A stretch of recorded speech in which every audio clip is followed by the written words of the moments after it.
Welcome to Sports Unlimited alongside Bruce Cunningham. I'm Morgan Atzett. At WBFF, sports is not an afterthought. We appear on 4 newscasts a day, and on Sunday nights, we have the only 30-minute weekly show in the Baltimore market.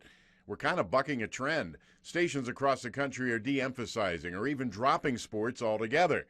Not at WBFF, where sports still play an important role.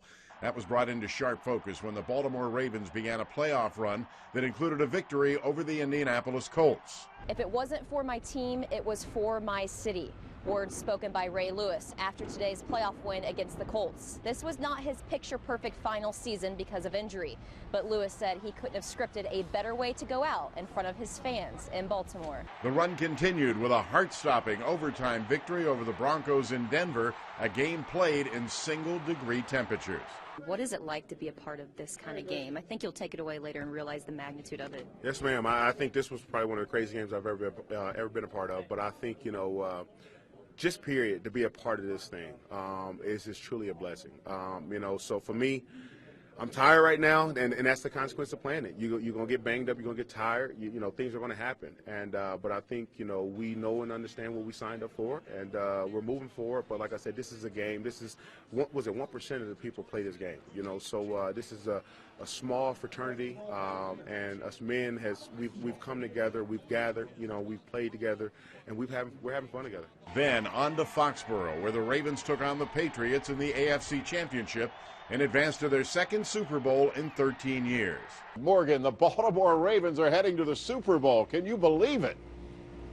Absolutely not. I mean, no one gave this team a chance. Everything that they've been through, this is the one time in my career that I'm letting myself be unprofessional. There were hugs on the field, media people hugging each other, fans screaming my name from the stands, wanting to say hey and get our picture on our website, and we're sending them to you.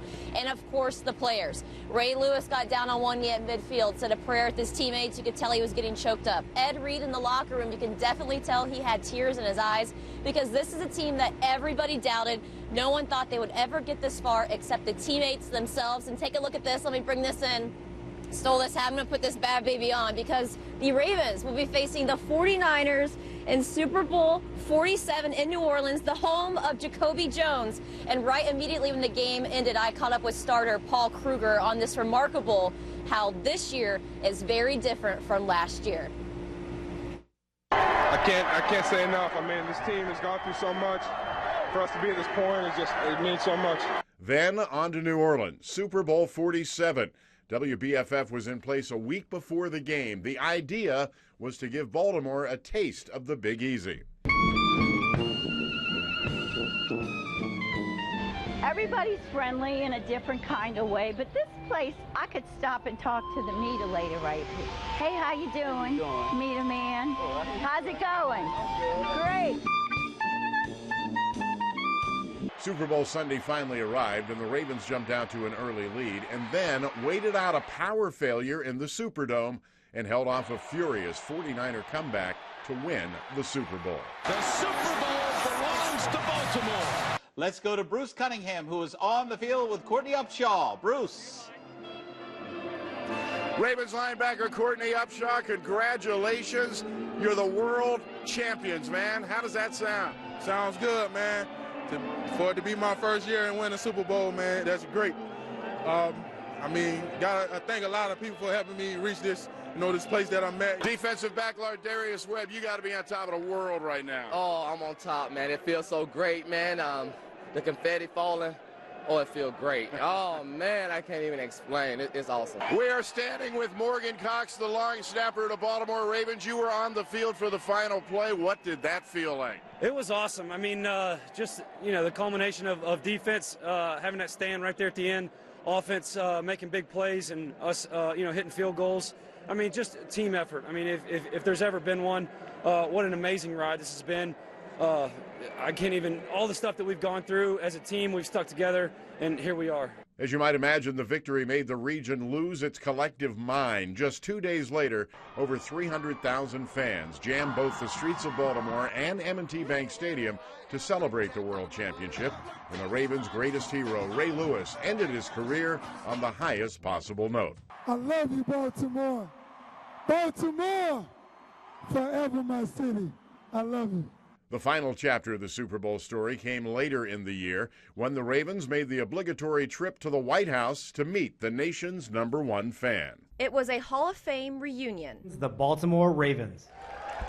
For two of the best to ever wear a Ravens uniform on defense, a retired Ray Lewis and new member of the Houston Texans, Ed Reed, came back as teammates for one more day.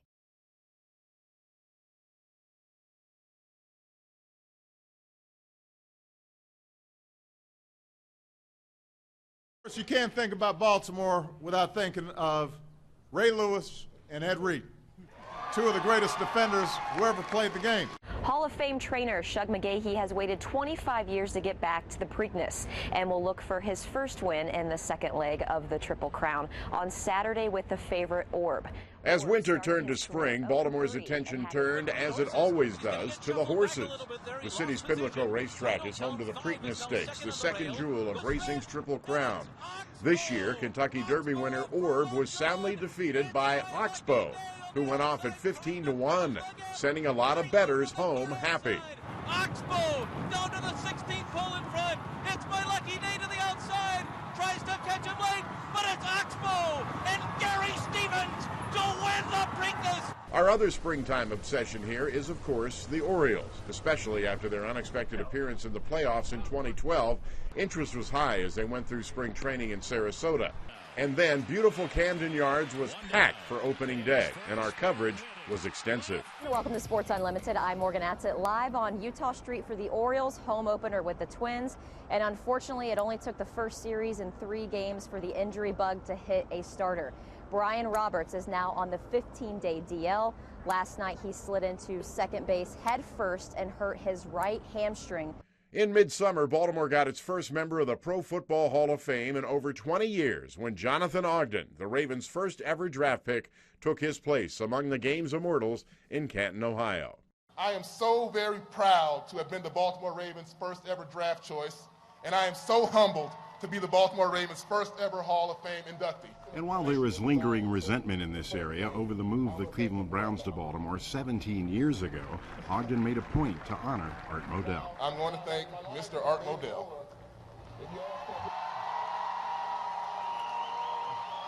Without a doubt, one of the most generous and kindest individuals that I have ever met. I really wish he could be here with me today. I just really want to thank the fans and the city of Baltimore. And that led to the opening of Ravens training camp. It's first without Ray Lewis in the beginning of their quest to defend the Super Bowl title, a quest that would ultimately fall short as the Ravens fell to 8-8 and missed the playoffs. The highlight of the season when Lewis returned to Baltimore to enter the team's Ring of Honor. While Baltimore is a professional sports town to be sure, a college team captured the city's imagination. Towson University's Tigers, an FCS team, emerged as a national power under Coach Rob Ambrose and running back Terrence West. In fact, they made it all the way to the national FCS championship before ultimately falling short to North Dakota State. You guys are back. You've had some time to reflect. Obviously, you want to get to the title game, but you guys are competitive and you want the hardware as well. But have you had time to reflect on what this group has been able to do? A little. The seniors they've done amazing things. They believed in things that didn't exist. They believed in dreams and their ability to make a difference and make history. And I mean, the team itself has done things that people would laugh at a couple of years ago. It hasn't really set in. Ambrose is a member of one of Maryland's first family of football. And that's another thing about WBFF. You can always count on us to find a feature angle. Here's an example. You're lucky if your profession is something you love. Luckier if that job revolves around a childhood game. Luckiest if after saying I'm done, you never left. A lot of people ask me if I miss it. I miss not coaching kids. Yeah, but, I get to know some kids here. Retired Maryland High School Hall of Fame coach Tim Ambrose now has an entire roster and staff at Towson. I don't want to coach anymore. I'm 64 years old. I don't want to coach anymore. I just want to enjoy the games. And, fortunately, my kids are coaching. Those kids. Head coach Rob Ambrose, who after 4 seasons at Towson has 2 CAA championships and the program's first trip to the NCAA FCS playoffs. And Jared Ambrose, offensive coordinator of one of the most explosive offenses in college football. I don't get real excited when they score. I don't get real upset when they turn the ball over. He's a Tiger, in meetings, on the sidelines, and travels with the team. Supportive father first, but the coach in him seeps in. And I'm not going to do anything that's going to cause them heartache or cause them more pressure on them than they already have. I'm not going to do that. I coached for 41 years, and I know how head coaches think, and you don't need that coming even from your father. What they did get from their father, football. Playing ball, whatever the ball is, competing, that was in the air, always. That's just what we did. We didn't even think about it. A close family with all the family dynamics. He got his head caught in a tree once. I washed his mouth out twice with soap because of his language. Who's the favorite? Who's the favorite? Who's the favorite Who was the son? favorite son? Or is? I'll defer to my younger brother. Well, there's no favorite son. I mean, I don't feel like I was preferentially treated. I can't speak for him, but I think he just tried to raise us both the best he could. Did a good job doing it. I definitely think he was preferentially treated. We cover all the big stories, but we don't forget the little stories too, like a little girl who won her first medal in martial arts. Fast, 2! Discipline. You can't escape it in Taekwondo, a sport where the mind and body both need to be strong at all times. The big thing is a lot of heart. You really, really want it. If you don't want it, it won't work. You have to really, really want it. The discipline doesn't discriminate. Boy, girl, young, or old. I liked fighting and running around the dojo. I like to be strong. Practice has made perfect for Brianna Vinna. Her mom got her in the sport after spotting a martial arts flyer. Brianna now owns a gold medal. She's 7. And a high school coach who doubles as the school police officer. Each week this time of year, someone moves on, someone goes home. You don't win 7 state championships in 9 years by taking a day off.